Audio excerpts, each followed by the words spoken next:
Microcirculación 1, vamos a ver primero que todo la fundamentación de qué es transporte de un soluto por difusión o qué es un transporte por arrastre. Este transporte por arrastre se llama flujo en masa. Bullfrog lo colocan así. Lo llaman también flujo convectivo. También lo podemos colocar convectivo. Y lo que necesito que se entienda es para la circulación donde voy a intercambiar, yo voy a intercambiar solutos y agua. Entonces, los solutos se van a intercambiar por predominantemente difusión.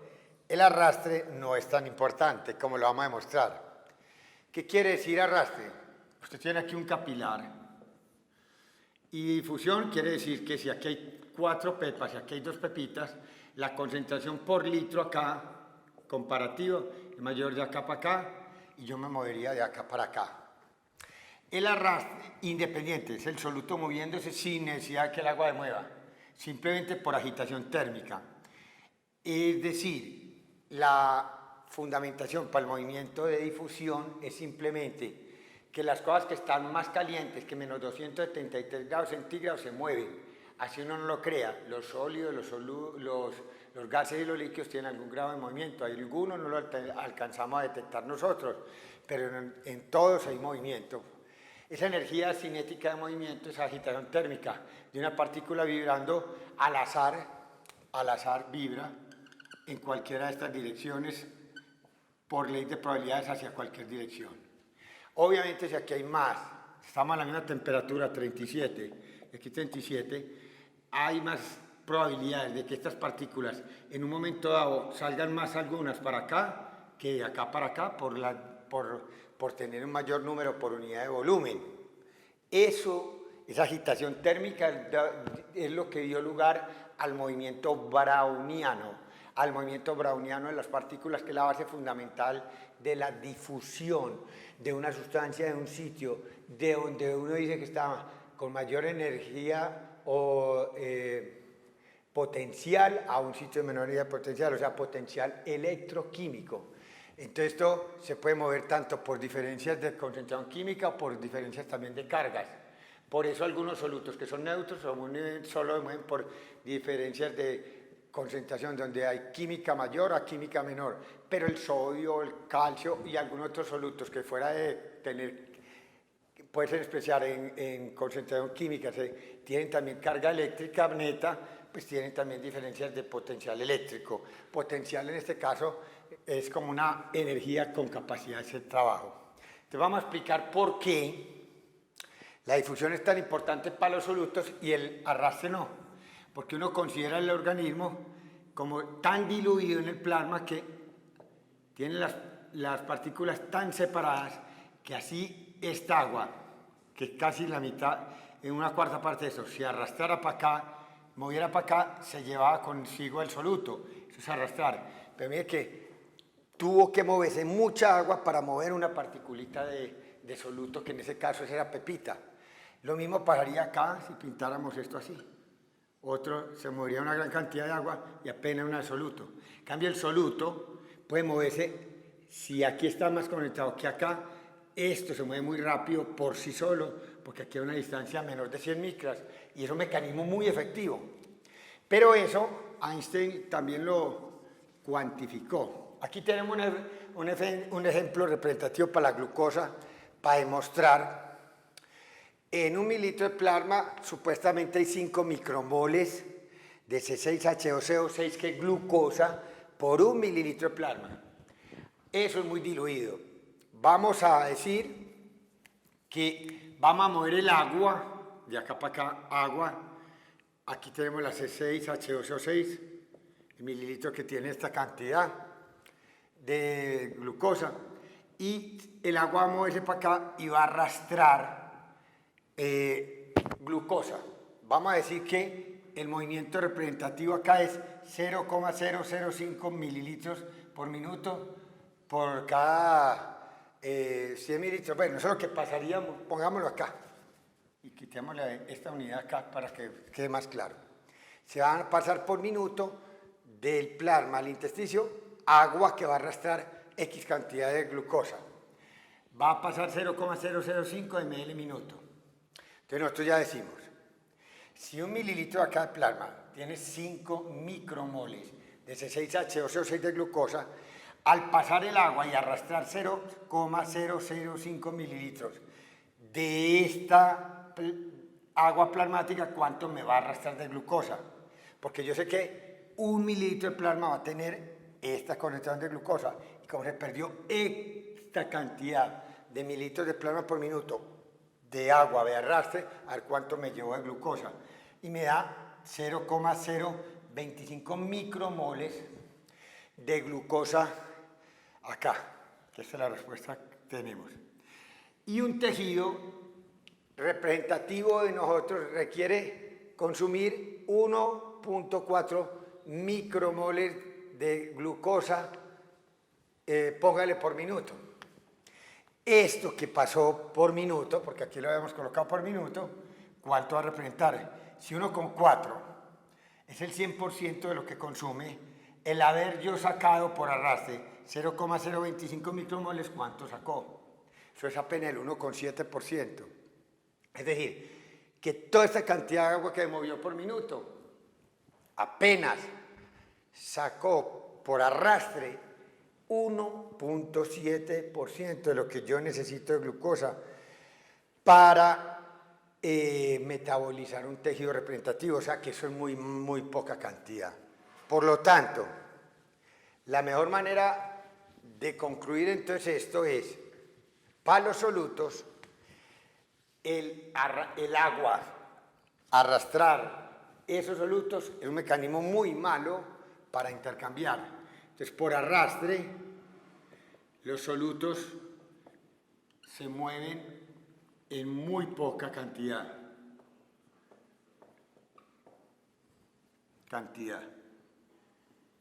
En cambio, los solutos, moviéndose por agitación térmica, los solutos se van a mover del plasma al intersticio, del intersticio al plasma, se mueven por difusión.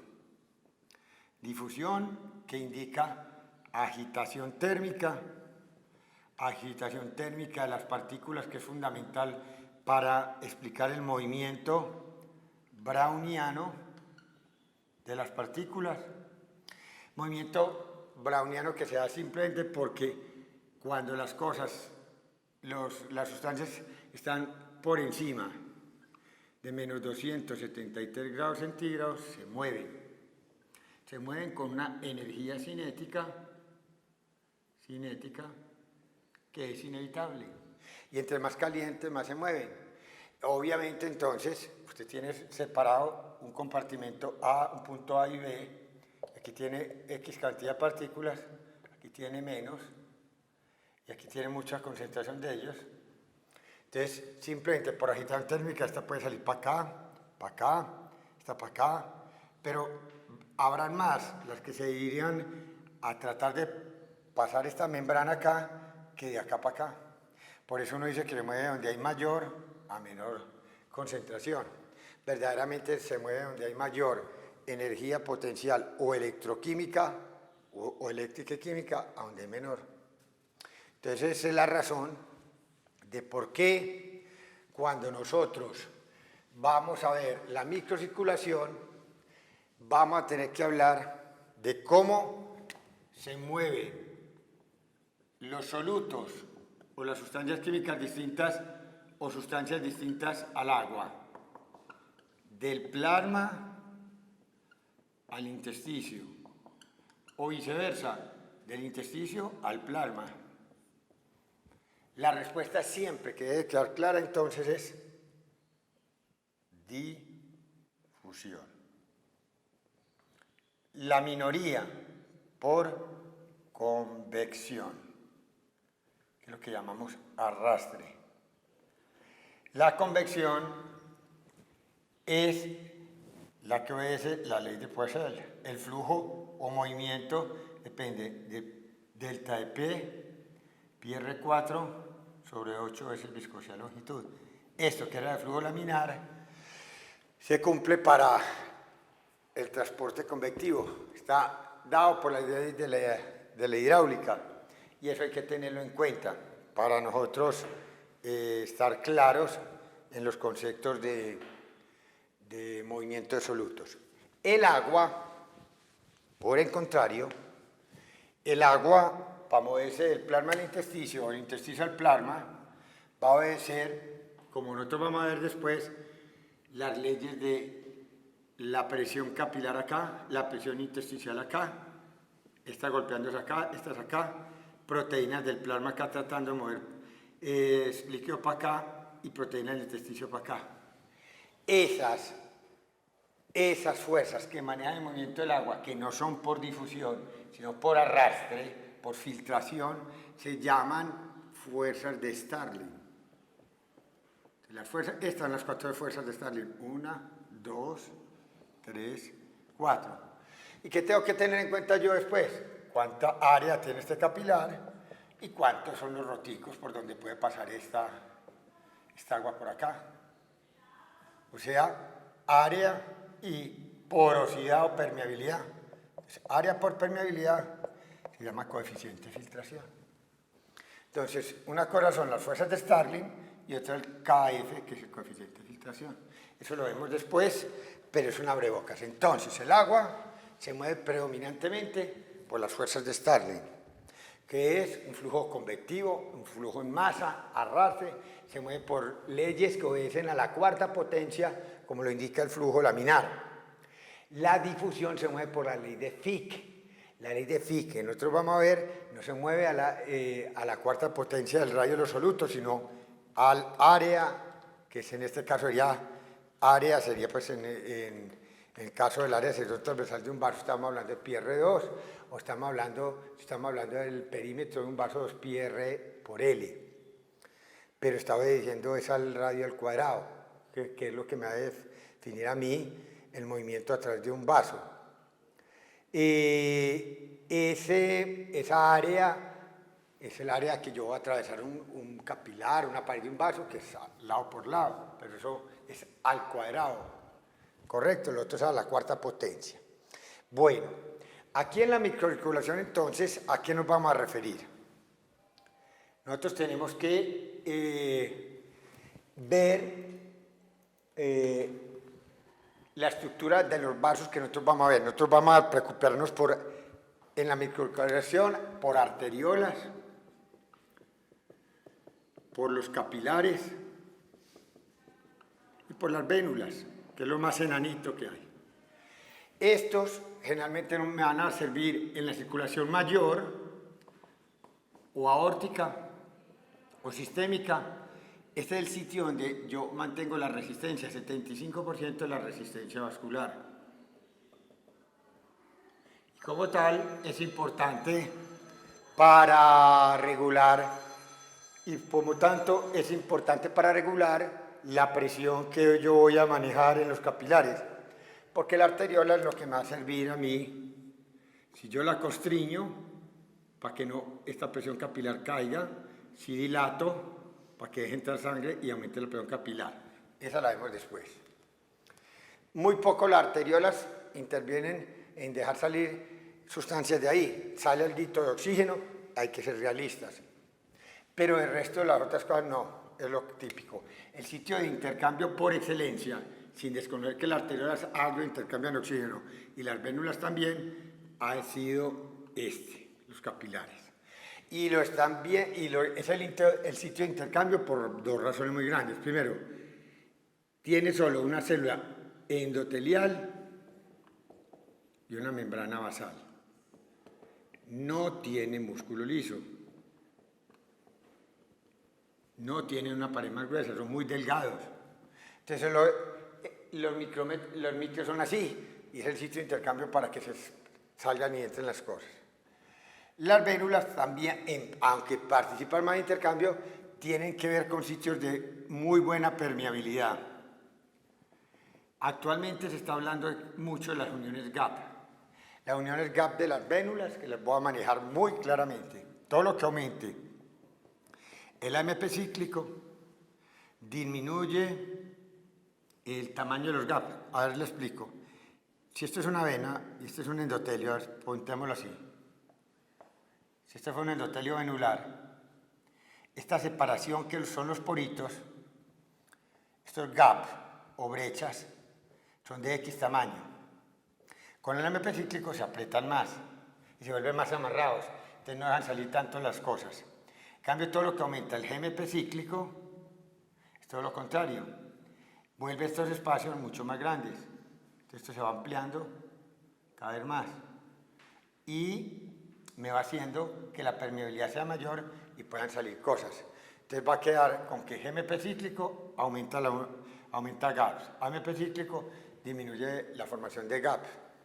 Lo mismo todo lo que favorezca PKC, como que parece que favoreciese la formación de gaps. Bueno, entonces, ya sabiendo que para los intercambios nosotros nos vamos a tener que ver con los capilares, aquí tenemos la estructura de los capilares, miremos acá. Una, máximo dos células endoteliales, y aquí hay un tight junction, es una separación estrecha, una unión estrecha que separa una célula de otra, y esto es lo que nosotros vamos a llamar en el futuro microporos. Supuestamente uno tiene una población de microporos en su mayoría y un porcentaje muy bajo de macroporos, y ya veremos qué es eso. Aquí hay unas caveolitas que van a tener importancia en el transporte de algunas sustancias, y es un capilar continuo. Ese capilar tiene un grado de permeabilidad menor que este de acá, que es un capilar fenestrado, en el cual aquí se ven las fenestras, que pueden ser verdaderamente rotos en la misma estructura de la célula, acá, y están tapizados o rotos como por unos diafragmitas así, que son los que usted ve como acá. Y entre esos, como una rueda de una carroza, donde la separación entre una y otra estaquita de esas es por donde van a pasar las sustancias. Entonces hay una célula con una estructura de estas tiene mucho más número de microporos que esta, por lo tanto es más permeable, no porque los rotos sean más grandes de por sí, sino porque el número de microporos es más grande. En una célula, en un capilar como este que es discontinuo, que es el sinusoidal, ahí sí hay unos rotos más grandes, pero porque no hay membrana basal y se pierde la continuidad de las células endoteliales. Uno va viendo después en qué parte del cuerpo se presentan esa serie de vasos sanguíneos, o sea, los sinusoides hepáticos, hay sinusoides en otras partes que a nosotros nos va a interesar como especializaciones que vamos a requerir en un momento dado para explicar el intercambio de las sustancias. Entonces para nosotros es muy importante. Entonces, cuando Fick, que fue el de la ley de Fick, estudió los gases, de ahí nació la ley de difusión de Fick, que nosotros en la próxima sesión vamos a ver. Fick sacó una ley de difusión de los gases en la que él no tenía en cuenta que iba a haber difusión de solutos a través de unos vasos sanguíneos. Entonces, la ley inicial de Fick es una ley que se estudió en gases, libre de barreras, no había membranas biológicas, ni mucho menos canales. Nosotros estamos acostumbrados a usar la ley de Fick como si fuera para el sistema cardiovascular, como si fueran gases. Verdaderamente es una simplificación y eso no es correcto, y la gran mayoría de los libros no hacen ningún tratamiento especial a eso. Nosotros vamos a hacer un simple esbozo de lo respetuoso que debe ser uno al intentar usar la ley de Fick sin modificar a un sistema que hay que modificar como es el sistema cardiovascular. Eso lo veremos en la próxima sesión.